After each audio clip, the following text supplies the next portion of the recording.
Public school की online कक्षा में आपका स्वागत है। देखिए, कल अपन ने अपना 5वां पाठ समाप्त किया था खनिज और शैल, यानी खनिज किसे कहते हैं पढ़ा था। फिर शैलों का वर्गीकरण अपन ने किया था अगन्य, अवसादी और कायांतरित या रूपांतरित।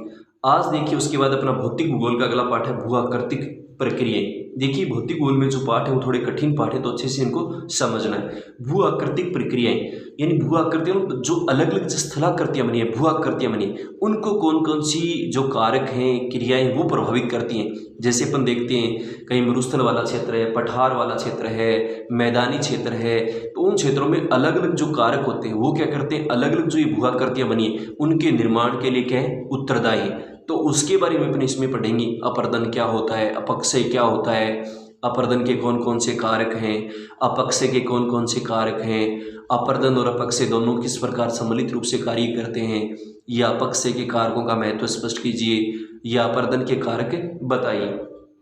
तो थोड़ा सा सबसे पहले देखिए कि सर्वप्रथम अपन ने पढ़ा था कि भूप्रपट्टी गत्यात्मक है। भूप्रपट्टी पृथ्वी की जो ऊपरी परत है, अपन ने पृथ्वी की जो संरचना पढ़ी थी।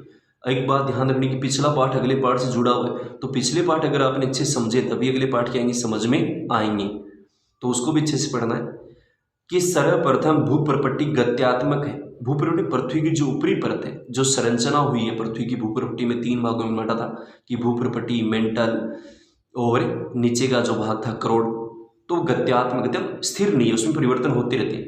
आप अच्छी तरह जानते हैं कि क्षैतिज और ऊर्ध्वाधर दिशाओं में संचालित होती रहती है। क्षैतिज का समानांतर, ऊर्ध्वाधर ऊपर से नीचे से ऊपर की दिख रही, तो इसमें लोग गति होती रहती है, संचालित होती रहती है।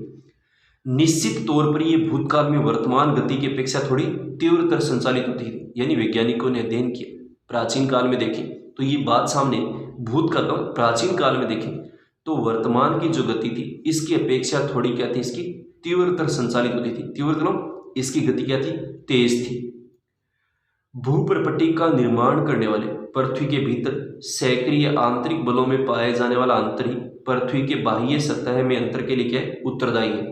यानी भूप्रपट्टी का जो निर्माण हुआ है, जो अपन ने पढ़ा था कि ये पृथ्वी की जो ऊपरी परत है भूप्रपट्टी, इसका निर्माण करने के लिए पृथ्वी के भीतर सक्रिय आंतरिक बल यानी पृथ्वी के अंदर जो बल होते हैं उसको अंतर्जात बल कहते हैं। जैसे ज्वालामुखी विस्फोट के द्वारा हुआ या भूपटल में जो संचलन हुआ, प्लेट विवर्तनिक हुआ, तो जो आंतरिक बल थे उनमें पाया जाने वाला अंतर ही पृथ्वी की बाह्य सतह में अंतर के लिए उत्तरदायी है। यानी पृथ्वी की जो ऊपरी सतह है या जो पृथ्वी की बाह्य सतह है उसमें जो अंतर पाया जाता है उसके लिए क्या है, उत्तरदायी है।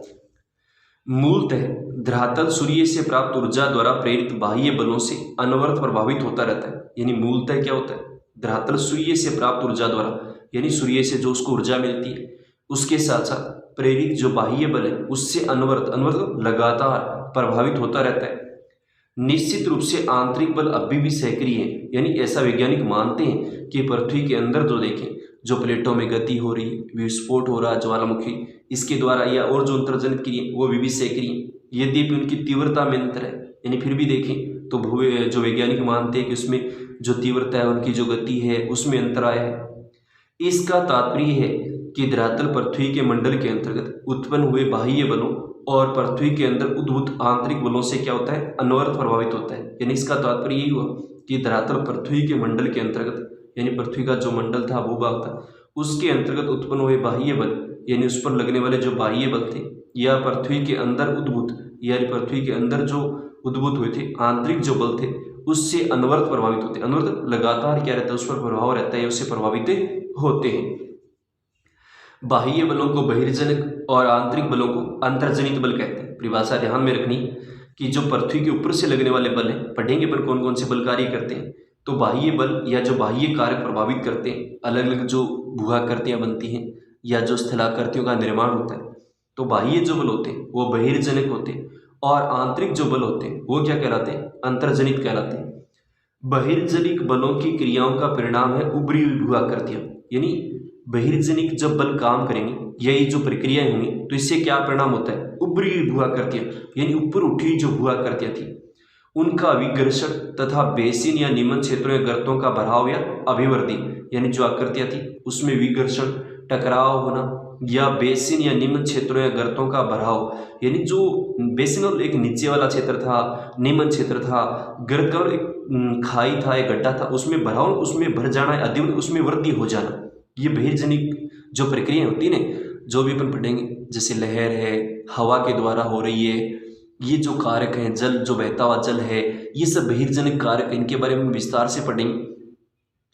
तो बहिर्जनिक बलों की क्रियाओं का परिणाम, यानी पृथ्वी के ऊपर जो देखें तो अलग अलग जो ये स्थलाकृतियां बनती हैं या जो भूआकृतियां बनती हैं, जो भूआकृतियों का निर्माण होता है, क्रिया जिन कार्य की प्रक्रिया की बात है, जो इसको निर्माण करते हैं, उसमें उभरी हुई भूआकृतियां, यानी ऊपर उठी जो भूआकृतियां बनती हैं, अलग अलग जो भूआकृतियों का निर्माण होता है, उसका विघर्षण उनसे टकराना, उनसे बेसिन, यानी जो अफवाह वाला क्षेत्र था या निम्न क्षेत्र था या जो गर्त वाला क्षेत्र था, उसका बढ़ाव हुआ, गर्त, उसमें खड्डे बन गए, वो भर गया, उसमें अधिवृद्धि, उसका निर्माण हो जाना, उसमें दब जाना, उसमें बंद हो जाना, इसका निर्माण होता है।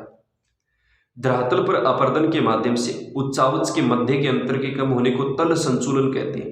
तल संतुलन कहते हैं, यानी धरातल पर अपर्दन कटाव होने से जो उच्चावच, यानी उच्चावच जो स्थलाकृति में भिन्नता थी, उच्चावच संबंधी, भाई कहीं ऊपर नीचे धरातल था, कहीं नीचे था, कहीं समतल था, कहीं उसका उबड़ खाबड़ कह सकते हैं इसको, तो जो उच्चावच के मध्य जो अंतर था, उसके कम होने को क्या कहते हैं?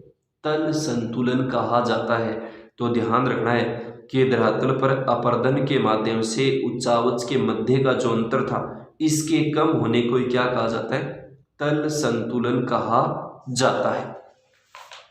उसके बाद देखिए, प्रकृति की किसी भी बहिर्जनिक तत्व है, यानी प्रकृति बहिर्जनिक बाहर से लगने वाले तत्व, जैसे जल है, हिम, बर्फ है, वायु है, जो धरातल के पदार्थों का अधिग्रहण उसके अपने साथ ग्रहण कर लेते हैं इनको, तथा परिवहन करने में सक्षम है, यानी एक स्थान से दूसरे स्थान पर ले जाने में सक्षम है, इनको ही क्या कहा जाता है? भू आकृतिक कारक कहा जाता है। और यही अलग अलग भू आकृतिक जो बनती है स्थलाकृतियाँ, उनके लिए क्या है, आप कह सकते हैं जिम्मेदार है, उनके लिए उत्तरदायी है। तो दोबारा से देखिए कि प्रकृति की किसी भी बहिर्जनिक तत्व, यानी प्रकृति का कोई भी जो बाह्य तत्व है, जैसे जल है, बहता हुआ, हिम है बर्फीले क्षेत्रों में, वायु है, ये धरातल के पदार्थों का अधिग्रहण का मतलब अपने साथ इनको संग्रहित कर लेते हैं, ग्रहण कर लेते हैं और परिवहन करने में सक्षम है, यानी एक स्थान से दूसरे स्थान पर ले जाने में सक्षम है, इनको ही भू आकृति क्या कहा जाता है? कारक कहा जाता है। तो ध्यान में रखना है कि भू आकृति कारक किसे कहते हैं? कि प्रकृति के किसी भी बहिर्जनिक तत्व है, यानी प्रकृति में देखें तो कोई भी बाह्य तत्व है, जैसे जल है, हिम, बर्फ है, वायु है, ये धरातल के पदार्थों का अधिग्रहण, यानी धरातल से जो भी पदार्थ है उनको अधिग्रहित कर लेते हैं, इकट्ठा कर लेते हैं और परिवहन करने में सक्षम है, यानी एक स्थान से दूसरे स्थान पर ले जाने में सक्षम है, ये भू आकृति कारक कहलाते हैं। जब प्रकृति के तत्व ढाल प्रवणता के कारण गतिशील हो जाते हैं, यानी जो प्रकृति के तत्व थे ढाल प्रवणता, यानी जिस तरफ ढाल थी ना, प्रवणता गहराई है, ढाल वाला भाग है, उसके कारण गतिशील, उस तरह गति करें तो पदार्थों को हटाकर ढाल के सारे ले जाते हैं, यानी जो भी पदार्थ थे उसको हटाकर जैसे जैसे ढाल था उसके सारे ले जाएंगे और निचले भागों में निक्षेपित कर देते हैं, और जो नीचे वाले भाग थे ढाल के उसमें जमाव कर देते हैं। निक्षेपित मतलब जमा कर देते हैं, जमाव कर देते हैं। एक प्रक्रिया एक बल होता है जो धरातल के पदार्थों के साथ अनुप्रयुक्त होने पर प्रभावी हो जाता है, यानी एक प्रक्रिया या एक कारक देखें वो एक ही बल ही होता है। भाई बल होगा, जैसे ढाल थी, जिस क्षेत्र में ढाल है, ढाल वाला क्षेत्र है, उसी क्षेत्र में देखें ना तो ये कारक प्रभावी रहेंगे, क्योंकि ढाल होगा, उसी क्षेत्र में जल है, हिम है, वायु है, वो कार्य क्या करते हैं? कार्य करते हैं। तो एक प्रक्रिया एक बल होता है जो धरातल के पदार्थों के साथ अनुप्रयुक्त प्रयोग होने पर क्या हो जाता है? प्रभावी हो जाता है। एक कारक एक गतिशील माध्यम, यानी एक कारक एक बल एक गतिशील जो माध्यम है, उसमें जैसे प्रवाही जल, बहता हुआ जल है, हिमानी बर्फ है, हवा है, लहर है, ये है जो धरातल के पदार्थों को हटा ले जाता है तथा निक्षेपित कर देता है, यानी धरातल पर जो भी पदार्थ थे उनको एक स्थान से दूसरे क्या करेगा? हटा देगा और दूसरे स्थान पर निक्षेपित, यानी क्या कर देता है? जमाव कर देता है। इस प्रकार प्रवाहित जल, बहता हुआ जल होता है, भूमिगत जल, भूमि के अंदर बहता हुआ जल, हिमानी बर्फ, हवा, लहरें, समुद्र में धाराएं, इन सबको भू आकृतिक कारक कहा जाता है। तो ध्यान में रखना है भू आकृतिक कारक कौन कौन से हैं? कि बहता हुआ जल, हिमानी, भूमिगत जल, हवा, लहर, धाराएं, समुद्र में चलने वाली, ये सब क्या कहलाती हैं? भू आकृतिक कारकें कहलाती हैं। तो आज अपने थोड़ा सा पढ़ा अंतर्जनित बल, बहिर्जनित बल या भू आकृतिक कारक कौन कौन से हैं जिसमें प्रवाहित होता जल है, हिमानी है। ये कारक और प्रक्रिया एक ही हो गई, जो कारक वही प्रक्रिया है इसके लिए उत्तरदायी। जो गतिशील माध्यम है जिसमें बहता हुआ जल है, हिमानी बर्फ है, हवा है, समुद्र में लहरें हैं, जो धरातल के पदार्थ हैं उनको हटा देते हैं तथा दूसरे स्थान पर निक्षेपित कर जमाव कर देते हैं। और इस प्रकार जो प्रवाहित जल यानी बहता हुआ जो जल है समुद्र में, भूमिगत जल है, धरातल पर बहता हुआ भूमिगत जल है, हिमानी बर्फ है, हवा, समुद्री लहरें, धाराएं, इनको इस सबको क्या कहा जाता है? भू आकृतिक कारकें कहा जाता है। तो कल अपन और भू आकृतिक कारकों की प्रक्रियाओं के बारे में पढ़ेंगे, कौन कौन से कारक हैं। आज के लिए इतना ही पर्याप्त, कल अपन आगे पढ़ेंगे।